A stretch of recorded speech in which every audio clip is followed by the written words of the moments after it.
Get the church, and for the purpose of letting people know and to raise their awareness that issues like that are in the church. And I take it a step further, and I have a first book called She Overcame Suicide, and it's an anthology, and it's short stories from women in ministry that suffered with suicide. And it's just not your person that's sitting next to you, not that they don't matter, but it's like your apostles and your first ladies and your evangelists. So it's targeting people in ministry that you don't think would suffer, like the people that are preaching to you, or the people that look like we look, that you don't think would have had those issues, and to let you know that you can overcome those issues. Absolutely. Thank you so much. I appreciate you sharing that. That's, first of all, suicide is a very just important subject for us to continuously mention and draw light to. I don't think it'll ever go out of style, because it's truly, unfortunately, because it's truly something that's real, and some people talk about it and choose to make the world a part of their struggle, and then you have the other side of the spectrum that is completely silent. So this is why I think it's really essential for us to continue to shine light when we can. So I appreciate that. Can you tell us a little bit about you, Sierra? Yes, I can. This working? Okay. Good afternoon, everyone. I'm Sierah Chavis. I am also an author and a speaker, an educator, an advocate. So a little about my story. My book is called No Shame in My Pain. And it really talks about my journey in overcoming domestic violence at a very early age. I am a survivor. I endured it for almost 7 years, and as a teen college student, and then at the age of 23, I was diagnosed with cancer. And so I talk about my story and how this college girl away from home, trying to figure myself out, going through an abusive situation, and then overcoming cancer, being away from my family and my norm. And then so my book really talks about my journey of how I came over from hopelessness to wholeness, and giving some strategies and some tools also to help other young women, encourage them and inspire them, and hopefully that they too can tell their story. I also, as I said, I'm an educator as well. So started off in the classroom, got my administrative license. And so one of my organizations that I created while in the school system is called We Girls, which is an organization to help other girls, help young girls to know their self-worth, to build up their confidence, to hopefully encourage them to look for the signs of abuse, because it unfortunately happens in our elementary schools with verbal abuse. It starts off as being something that is honestly a generational thing, what I've learned, and something that I too witnessed at a very early age in my own family dynamics. And so to help other kids to also kind of understand that journey, hopefully we can use some preventative measures so that they too won't have to go through what I had to go through for so long. So I have my book that's on Amazon, and it really, talks about just that journey, and hopefully that you all can relate or take pieces and know someone that may need and can get the help they need as well. Thank you. Thank you, Sierra. I love that your title of your book is No Shame in My Pain. I think it's very powerful, especially those first two words, because testimony is everything. I believe that that's our biggest asset. Outside of any kind of material things we could ever possibly own is our story, because we were specifically called to live our story. And so the people who understand that power and who are willing to be transparent, AKA no shame, in sharing, I think that that's really valuable, and we really appreciate you for being here. I'm also a domestic violence survivor, so I understand that space. But thank you. So Mel Chante on the end, let us know who you are, girl. Yes, hi everyone. My name is Mel Chante. I am a poet, author of a poetry book called Brown Butter. I also have a podcast called the Vow to Self podcast, which is an affirmations meditation. And I also, I'm a speaker, And I just try to incorporate affirmations and, you know, self-love in my poetry. And I just found that, you know, words are healing. And yeah, it's just helped me become more confident. It's helped me become more courageous. You know, it's helped me heal when I was going through different things. You know, my father was a poet as well, and he kind of was the one that inspired me to get into poetry. You know, so after he passed a few years ago, I kind of just went more full throttle into poetry. And yeah, it's been a journey. I turned a lot of my poems into songs. So I came out with my debut EP last year called Flow. And so my whole thing is just, you know, trying to incorporate positivity and self-love and, you know, confidence and stuff in my music and my poetry and into like young girls mainly, but to Black women and to Black people and to people all over the world. So, yeah. Thank you. I love that. I have such a huge appreciation for poetry, literature in general, because it's just a blank canvas of creative space that you can do what you want to do. But poetry is so open, I say. It's just like, it leaves so much room for you to identify and fill in gaps and kind of create your own story and vibe and connection. So I really admire that. And you have a poetry voice too. I don't know if that's a thing, but she got on that mic like, yes, you know, it was there. It was there. So. So yeah, so as you guys see, these are three different women with three totally different vibes and aesthetics, but they're all passionate about the same thing, which is using their stories and their knowledge and their experience to pour into the community for some really important things. So I want to start off by asking each of you, and you can just kind of go down the line and answer, but what were some of your biggest challenges that you feel contributed to the jumpstart of your projects, your works? I would say that for me, it was my father. Like I said, he passed. He had cancer. And so, yeah, it was just crazy because he was also a writer. You know, he was a poet. He would always perform at our family gatherings. He was in a band. So he was always just like performing and sharing his words.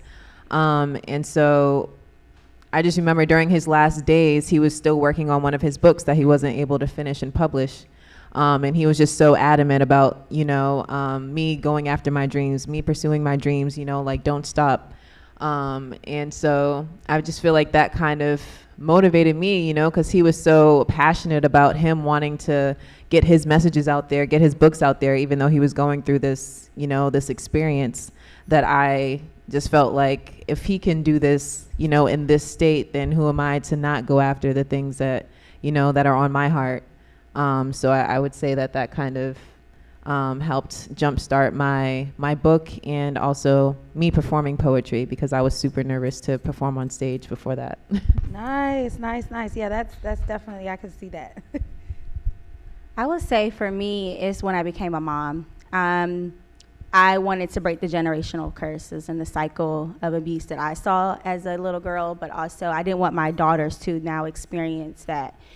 So for me is when I became a mom, I was like really intentional of like changing that storyline for my children so that they don't have to then become that becomes their story and their history. It also, part of my book is the no shame. For years I was ashamed of my family. I hid the abuse from my family. I was away, so it was a little easier, but I would not take phone calls. I had the signs were there. But for me, I grew up in a very strong, the women in my family are very strong.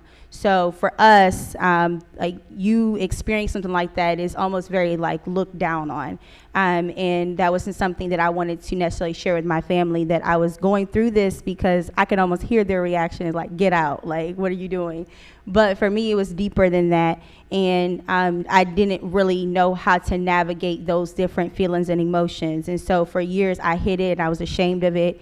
And I just dealt with it. But when I had enough courage and enough strength to say, okay, this is it, this is enough, then I was able to finally like almost break that and say, I'm not gonna be ashamed anymore of it. I'm gonna tell my story. And for me, this book, many of my family, when they first read it, it was news to them. They didn't realize that for so long I had been dealing with it. And a lot of them, I didn't realize how much actually a lot of them went through it too. And they hid it because, again, it's a generational thing. And so for me, it's now teaching my girls who are, they're 5, 9, and they're 2. So I have very young girls. It's them, they know mommy's a writer, and they know that I went through something that was difficult, and that doesn't have to become them and their story. So I teach them to pour into themselves each and every day and to know their value and their self-worth, because for years I didn't know my own.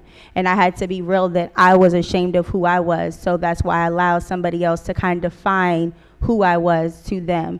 So that really jump-started, I feel like, my writing journey. And it was difficult. I would say writing my story, of course I lived through it, but when you live through something like that, it's hard to like put it into words, because again, it was still parts of me that was still healing from that.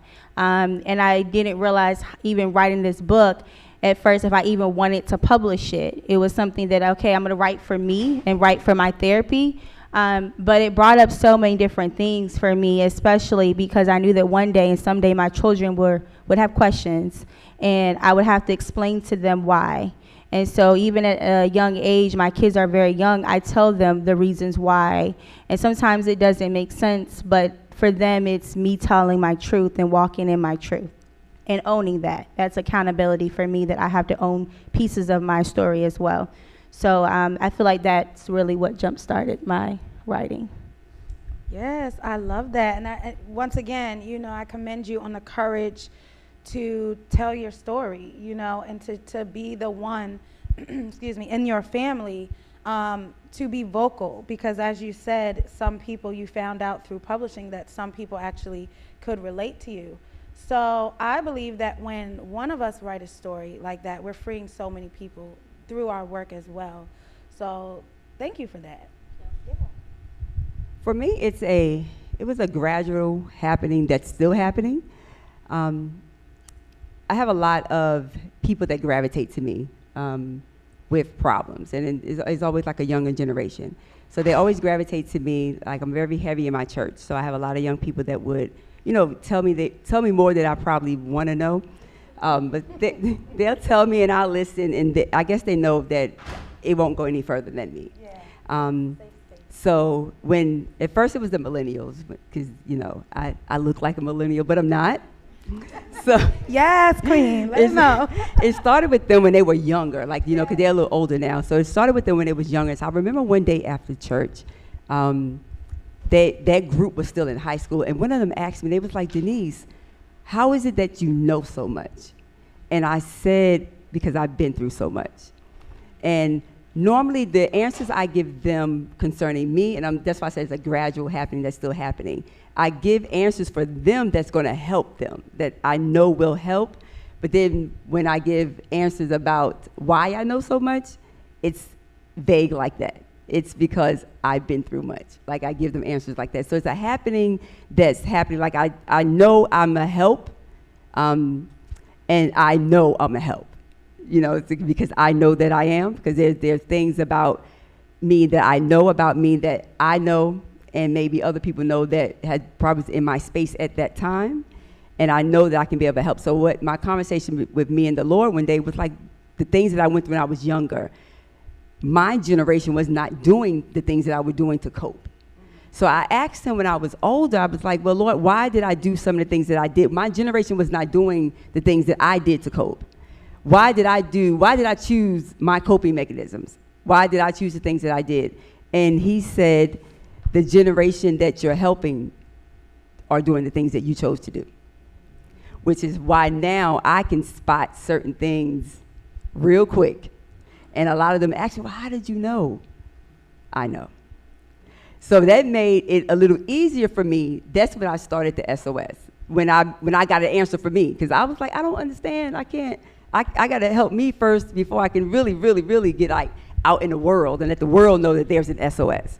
So when I got that answer, I was like, it makes much sense, because in speaking to the younger generation, like, all of those things they're doing, that's how they cope. Little things that they do to cope, it's easy to spot them. And then it's easy for them to have a conversation with me. And we can have the conversation and not talk in circles and try to figure this out. And we can just have the conversation because I know and you know that I know.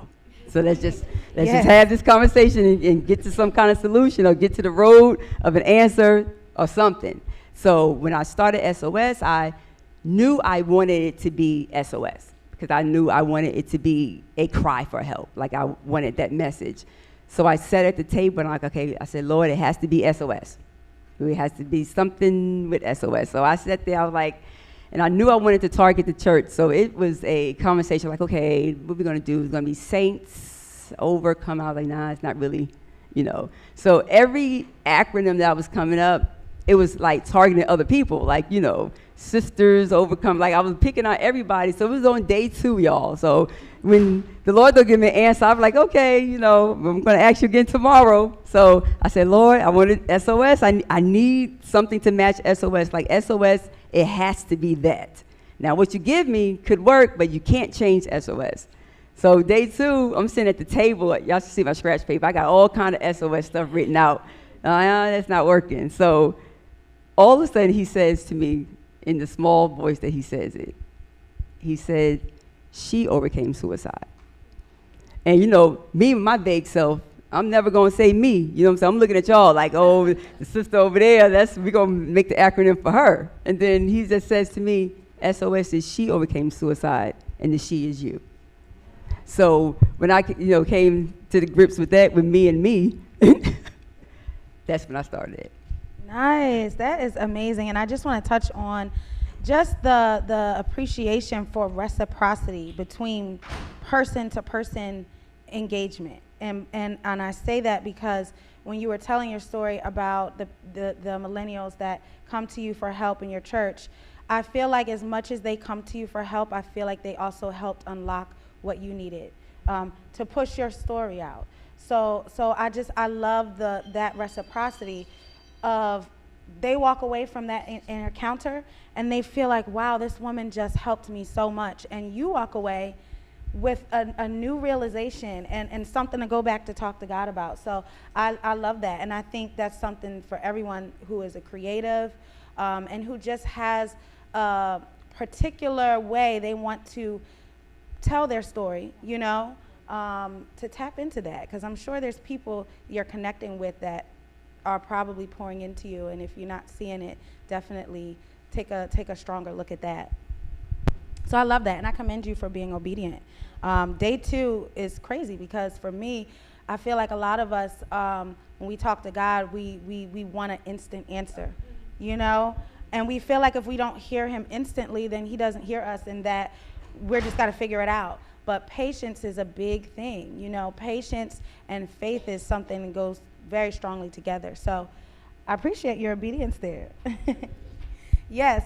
So the next question I want to ask all of you is, during your process of curating your projects, your books, your poetry, your stories, what was that like, bringing your story, something that was real to you, your experience, and turning it into something that is appropriate and prepared for the world?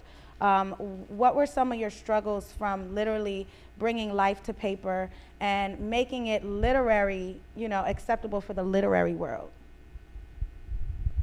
I would say for me, it was therapy, honestly. And I had to understand, like, part of me, like, putting this out to the world, this is something that I was gonna do.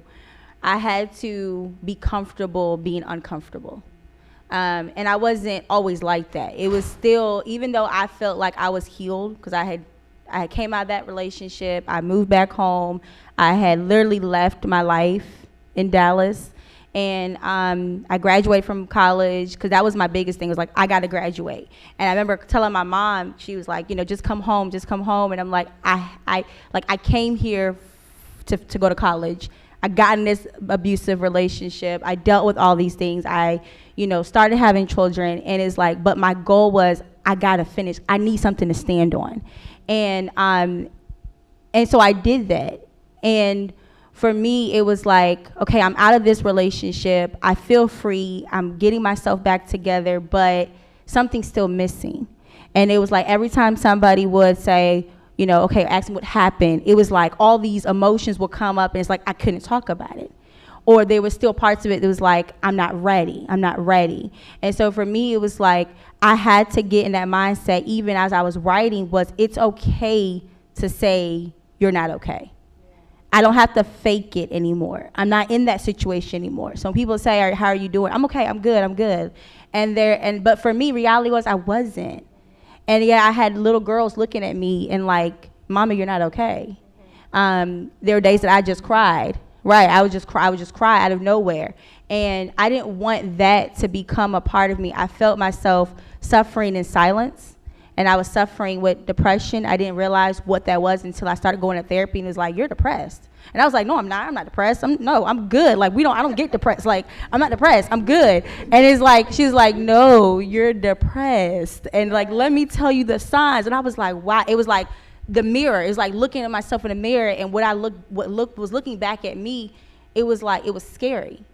And I didn't want for my kids again to see mommy's not healthy, you know, because I had to still raise them, and I couldn't tell them to know their value, know their worth, if I wasn't knowing my own. So for me, it was getting the therapy I needed so that I could tell this story. But there's also, like I said earlier, was that accountability piece. I had to be accountable for the things that in my life that I could control, because there were things that I could control, and then there was things that I could not control. But I also had to give myself space to say that, give myself permission to say, it's okay.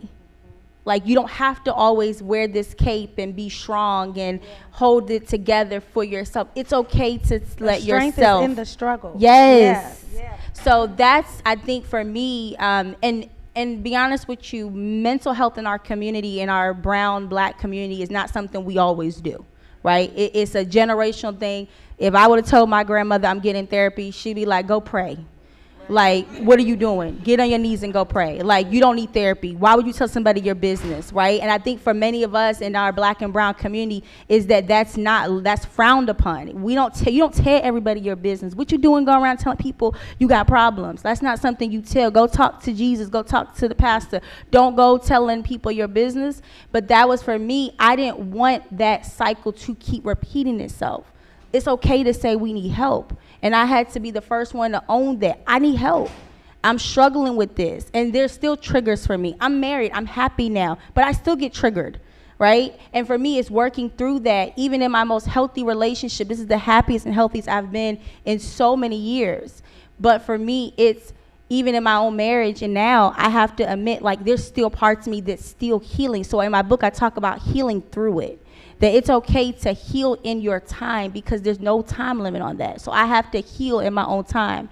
And for me, it's just continue to go to therapy and work through that. And so that's how I was able to, I guess, in a sense, push that story out there, was getting help. Getting therapy. Yep. Yes, I love that. And, you know, we just closed out on Minority Mental Health Awareness Month in July. So I think that's a really important subject. And I'm really a thinker, I'm an analyzer, so you guys bear with me. But when she was speaking, like, I really thought about maybe some of those root problems that started the stigma around mental health for people of color. And I feel like it really stems from our lack of safe help in general in life, you know, coming from slavery times and just trying to build a reputable household, you know, something that makes sense and is proud of being a part of, having a home, having a job, having a car. And a lot of mental health issues stem from day-to-day needs and problems. So I feel like coming from a time where there was no safe place for people of color to really receive real help, it closed us off and say, you know what, I'm not asking for help anymore. I'm just gonna tough it out. And I think as times transitioned and we do have safe help now, we have people who are in place that will help us. We have people that look like us that will help us.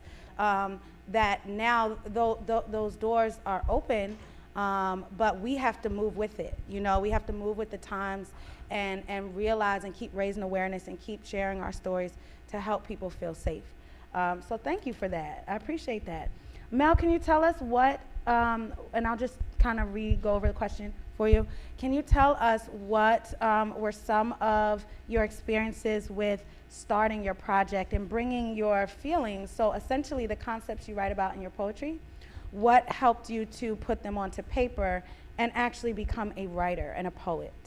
Yeah, so like I was saying before, my father did a lot of self-publishing, and at the time I wasn't really listening to him, you know. It was like he'd be like, oh, I came out with this book, you know. I'd be like, oh, okay, cool, you know. But then it was like towards the end of his life, you know, that's when I started to really dig more into it and be more receptive to what he was saying. And I was like, wow, like he has all these self-published books, he has all these, you know, this music and stuff that he's doing, and then he was still so adamant about finishing, you know, that it just sparked something in me where I'm like, okay, I have this breath in me, you know. As long as I have breath, you know, I want to reach, I want to do the things that I want to do.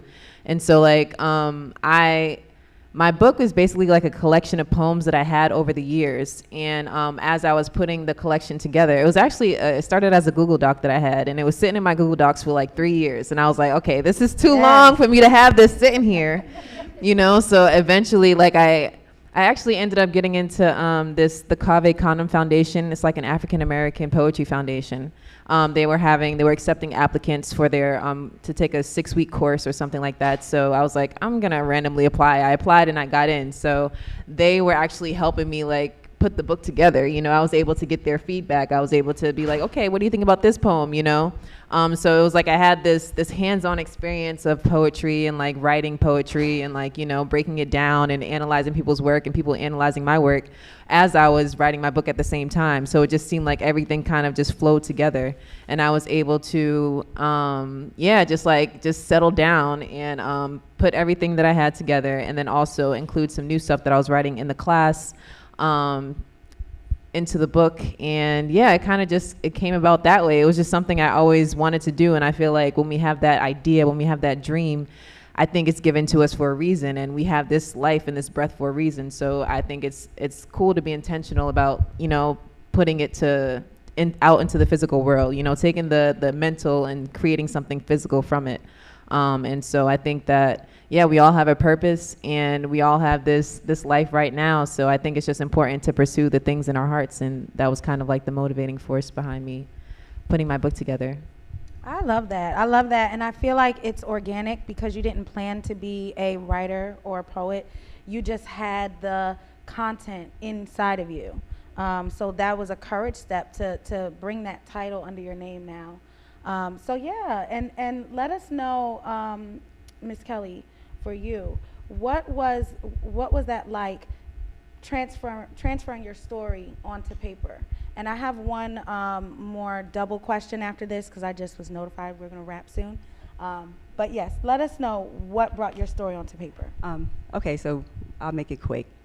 This particular project is a 2-book project. In 2019, I did a book called She Overcame Suicide, and it's an anthology.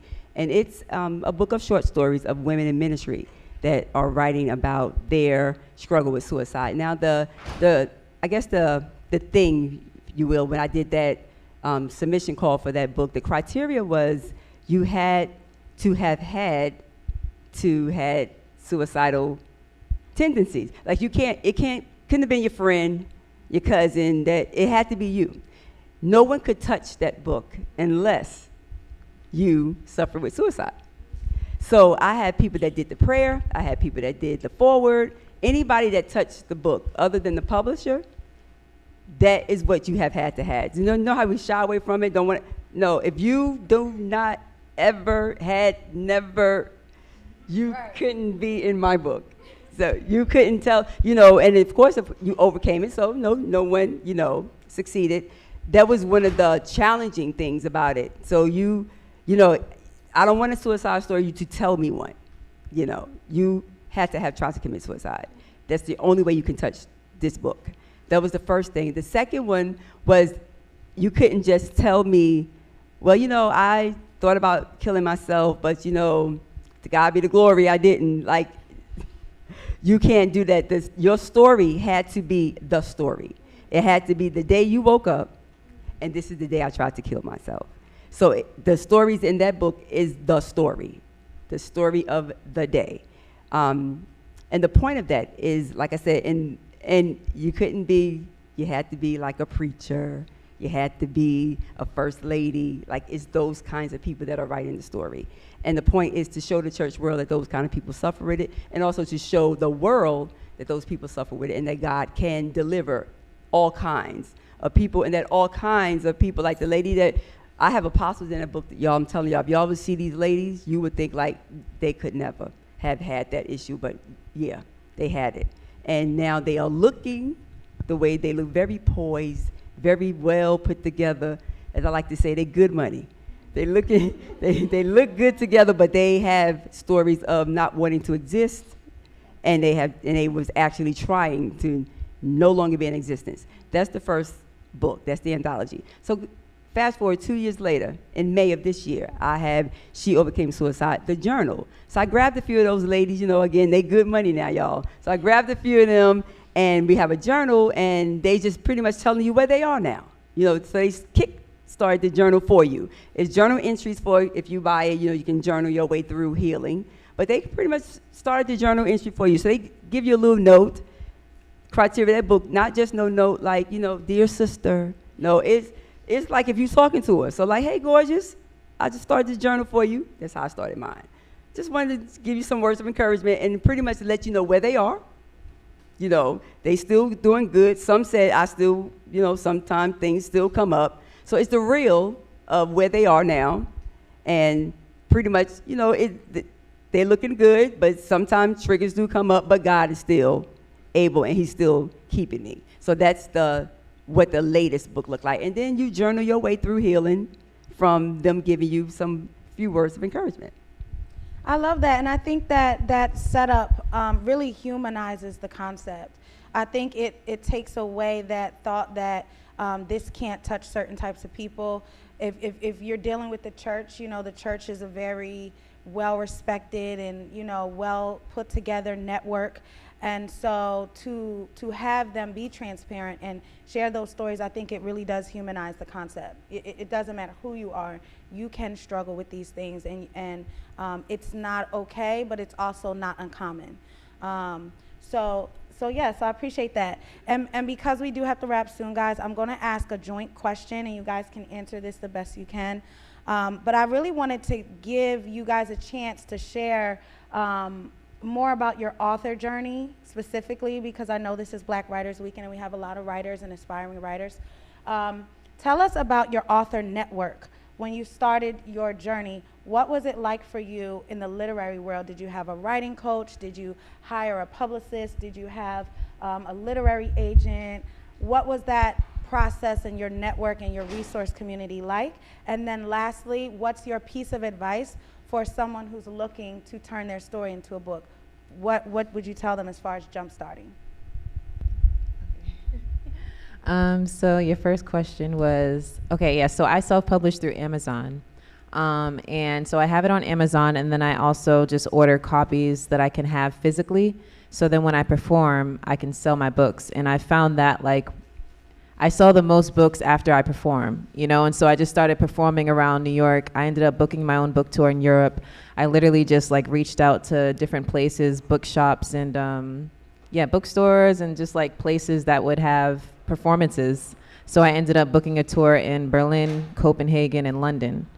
And so just start, I literally just had the idea and I was like, I'm just gonna reach out and see what happens, and then I was just sending emails, and then I started getting yeses, some of them were no responses, but then I ended up booking, different shows in all those countries. I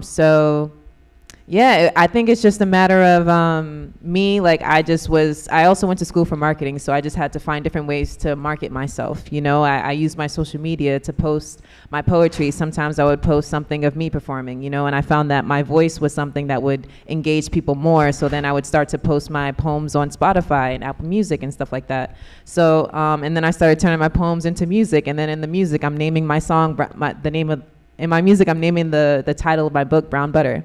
So I was just finding all these different ways to kind of promote my book that would engage people from different aspects of life. And I would say like a piece of advice is to kind of just to start. You know, I know it sounds so simple, but like I think as soon as you just have the idea, just begin writing. You know, don't put any expectation on it. Don't like put any pressure on yourself. Just say like it's for you, you know, and then you never know who you're gonna inspire. And I feel like that's what kind of motivates me is like the power that we all have when we share our story, when we express, and the power of words in general. You know, even if you're just journaling every day, that could be a book one day, you know. So it's just like finding something that is catered to you, like how you just naturally are, and then using that as your gateway to start your book journey or your author journey. Awesome. I love that. I love that advice so much, especially journaling and that possibly being a story. That's major and it's real. So I appreciate that. So I would say for me, I did hire a writing coach, and I also she's from Atlanta, Shannon Posh Anderson. She's a publisher. She has her own publishing company called Posh Publishing. And she really helped me. She mentored me through the whole process. She's written a lot of books and has a documentary out as well on Tubi and tells her story. But she really is inspiring, and to be a Black woman as well, to have gone through some very similar things that I went through. I feel like she could really help me.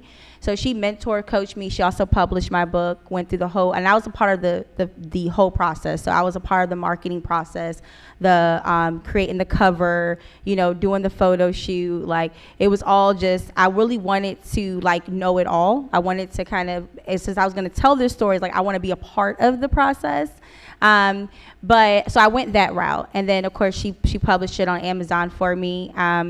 And then as far as the piece of advice that I would give is just don't hold back. I think something that Mel said too is just give yourself time. Everybody's writing journey takes a little time. I had started writing like when I was going through what I was going through with the domestic violence and going through my cancer treatments. Like I was writing, journaling. We all, you know, when we keep journals, diaries, whatever, right? And so I was writing, and I didn't realize that a lot of what I wrote, I could actually translate into this book. And I did. A lot of it I did. And so she was like, let's just do it. And it was like week after week. So I finished my book in like 8 weeks. From start to finish, but it took me a long time to really write. Like I had been writing for years, and I think for me, like again I said earlier, it's just that shame piece. I wasn't ready. So I would just say for everybody out there who's on their journey of writing, thinking about writing, not sure if they want to tell their story, it's just there's never probably ever going to be a good time, right? And so sometimes we just have to get out our own head and say now is the time, right? Like just do it now, and just give yourself time to just do it. You know, there's no timeline on when you have to. You can be 100 years old and write a book, right? Like no one's saying you have to write at 20, 30, 40, 50. There's no time. Like people come out with books all the time, so just do it. There's no better time than now. And leave that legacy. And for me, my book is my legacy for my daughters, and hopefully it will inspire them. My daughter went through a traumatic brain hemorrhage and a bleed when she was 4. And she told me the other day, Mommy, I want to write about my story and how I overcame it. At 4 years old, she had to have major brain surgery. And so I told her, do it. Like, I'll help you, you know. So now she has a story to tell, and that's just me. You know, as we have to pour into our kids, into our nieces, nephews, whatever, we have to pour into them because they have stories. And so that's yes, I love that. Yes, love it, love it, love it. And inspiration for you to teach your children about the power of testimony, what we've been talking about. So yeah, I love that. Thank you so much. And Denise Kelley? Well, poetry is my first love, so that's why I first started writing when I was 5. So poetry, I always tap into it, but poetry I write, it has to be a reason. Any poetry I write, it relates to something. So that's something that I still write. I've been writing since I could write, and I know every writer probably has that as an answer, but it's a real one. I've been writing since I could write, so I never had a coach. It's honestly my God-given. We all have one. If you don't know what it is, just look and see that thing that you do with no effort, and that's your God-given. Writing is mine, so I don't have a coach. I always say God is my coach. So I don't have a coach when it comes to writing. But as far as getting out there, when I wrote the book and anything else that I write, like Mel Chante, you just reach out, and when they see your stuff, you just start getting yeses. You just start getting yeses. I write for Christian magazines. I write for online women magazines. I write for a lot of different kinds of things. But once again, it is a God-given. So before I sit down and write, I always tell God that He has to write it. So I don't do the writing. I tell people I don't write. I don't really do the writing. So I have a ghost writer. And anybody that knows anything about church, you'll know what that answer really is. So that's my ghost writer. So I have him to do all the writing. And sometimes I read it back, I be like, Denise, it's like, girl, look at you. So I'll read it back, and I know it's not me writing, but I read it back, and I honestly do tell him to write it for me. So and then after that, I do send out emails, send out submission calls. You'll get your answers back. It ain't but two answers in the world, y'all. They're gonna say yes or they're gonna say no. They're not the only answer. Just if somebody will say yes. Somebody will say yes. Just keep doing it. If you say, well, I'm not a good writer, fortunately, that's what they pay editors for. You're not an editor, just write it. So an editor will, granted, if you're not that good of a writer, you may have to pay out your pocket for an editor. Like, you're gonna pay for them to fix it, but that's what they're there for. You don't edit and write at the same time, just write. An editor will fix it. Just tell your story.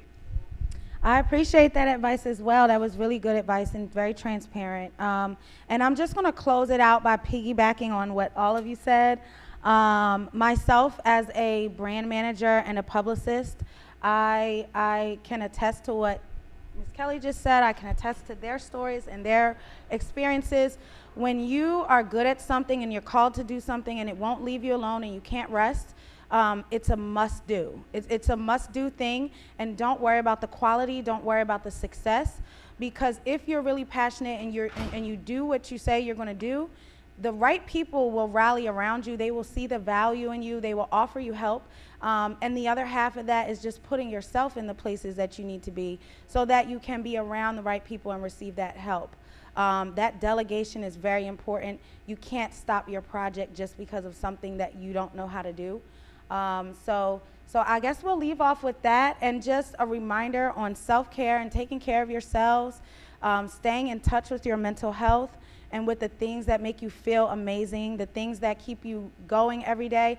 And guess what? It's okay if you wake up and you don't really want to go today, That's okay. Listen to your body and yourself and take that rest time that you need.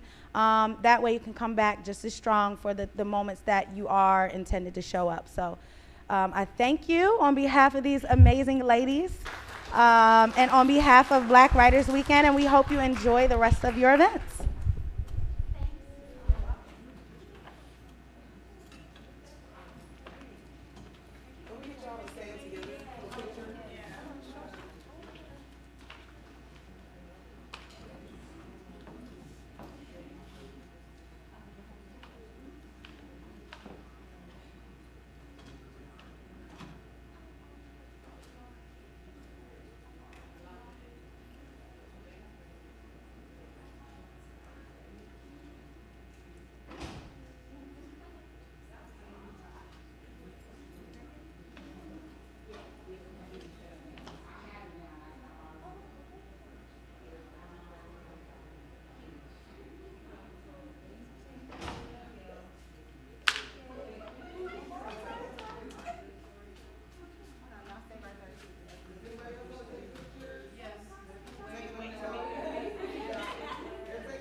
Okay.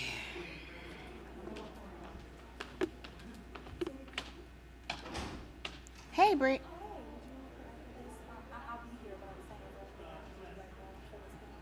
No, but don't leave. When I get done, I'm gonna come find you.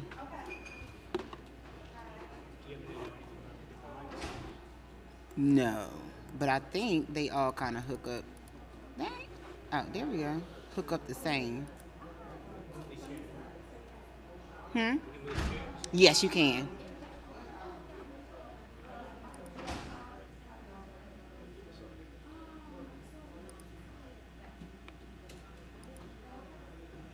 Hey, so I added a video into that folder. We want to be able to run that video first. So I was trying to figure out how we can get back into that drive. You got the video. Just email the video. It's to me. inside that same folder with all the other files. Okay. Download that video. You want to email it to you? No, that's you, right? Yeah. Okay. And then I'll pull it up here. Okay. And this is mine, huh? I done left this up Yeah. here. Yep, I needed this.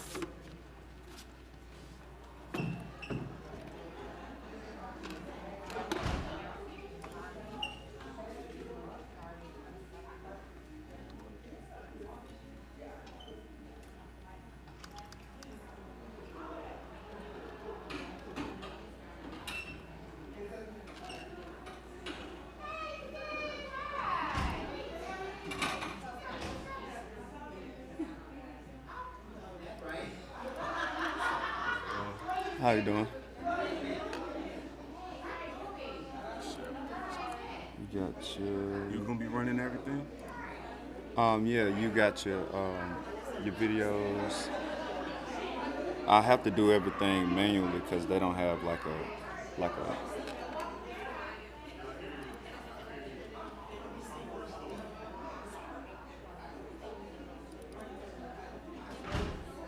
Are you able to go ahead and just download them so we're not playing around with the Wi-Fi?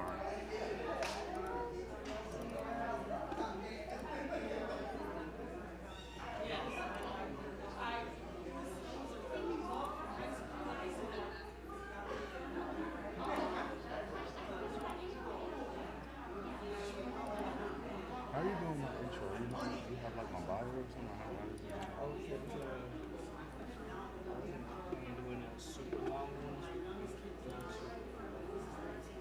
Got your picture loaded up. Just make sure that it I'm waiting plays. for all of them to download now. This is the intro. plays. All right. Ooh, is there audio? That's what I'm.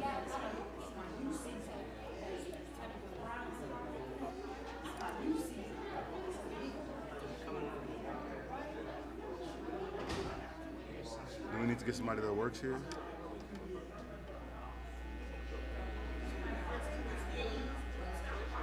But it's not loud. It's not. Let's not. Yeah. It's not loud for. No, I mean like, I don't want to. Can we Okay. bring that down so we're not giving away the whole thing right now?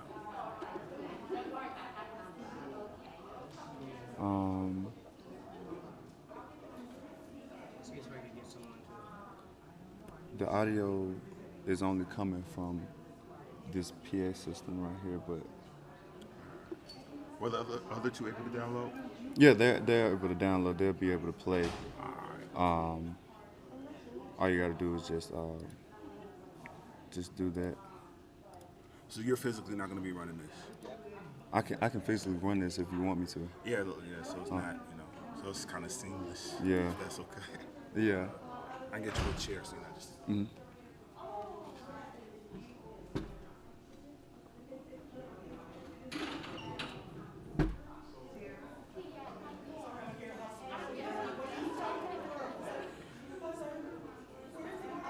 And whenever. What's the process to like? Okay, we cue you and then you pull the video up. Yeah, Like, how would we make sure that's seamless? Let's practice that real quick. Okay, so when I pull Cool. Okay, now got it. And then the next one. Yeah, that's what I don't want to see. Yeah, right. So we could have like, is there a way to have all three of them kind of like back to back, so you can just click out of it and it goes into the next? Yeah, that's how it just did then. Because when I click to the next one, it goes full screen to the next one, and then I can go back. I can go back to that. But as soon as I click, you want me to just go from one to the next? I mean, we'll cue you for each one. We're going to talk in between them. But is it like a folder? Like, how do you select the actual clips is what I'm trying to figure out. Okay. See, that's the thing. When I go into downloads, it wouldn't open. See, I have a problem with opening the folders on this. Got you. On this. So the way screen, you're doing it is just down there, or how? Yeah, I would just. You have to re-download them again or something crazy. Yeah, it's crazy how this is working, but okay, show all downloads. Oh yeah, you probably just pull it up from like right there.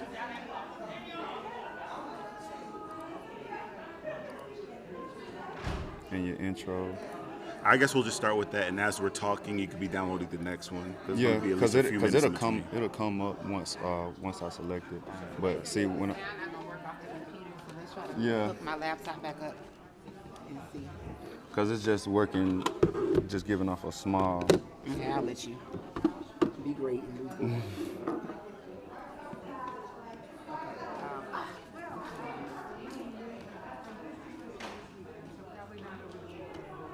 So I'm gonna be in that.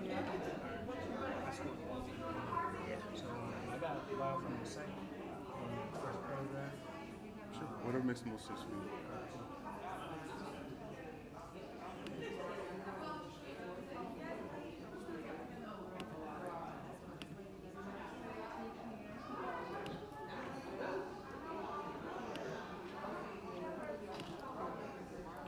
So we should get a better sound from the computer now. Let me finish downloading these. And so